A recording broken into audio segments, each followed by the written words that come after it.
السلام علیکم ورحمۃ اللہ وبرکاتہ۔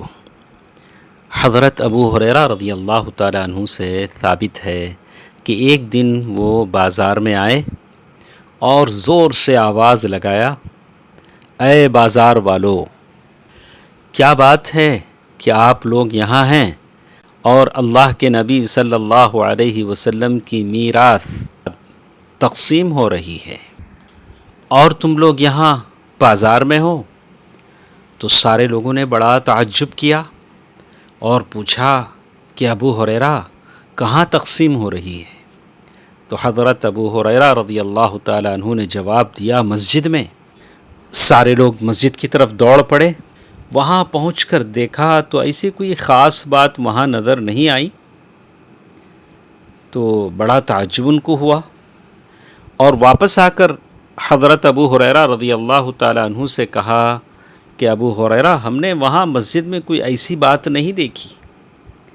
تو حضرت ابو ہریرہ رضی اللہ تعالیٰ عنہ نے پوچھا کہ آپ لوگوں نے کیا دیکھا؟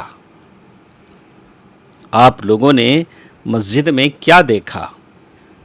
تو لوگوں نے جواب دیا کہ ہم نے مسجد میں دیکھا کہ کچھ لوگ نماز پڑھ رہے ہیں، کچھ لوگ قرآن مجید کی تلاوت کر رہے ہیں، کچھ لوگ آپس میں حلال و حرام کا مذاکرہ کر رہے ہیں کہ کیا چیز حلال ہے، کیا چیز حرام ہے۔ تو حضرت ابو ہریرہ رضی اللہ تعالیٰ عنہ نے جواب دیا، یہی تو اللہ کے نبی صلی اللہ علیہ وسلم کی میراث ہے، یہی چیز تو انبیاء کرام اپنے امتیوں کے لیے چھوڑتے ہیں۔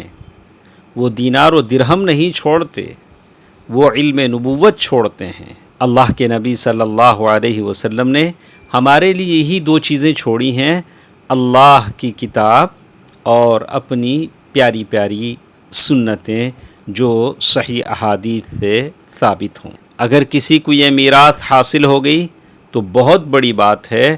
اللہ تعالی ہر ایک کو یہ دولت نصیب فرمائے، آمین۔ والسلام علیکم ورحمۃ اللہ وبرکاتہ۔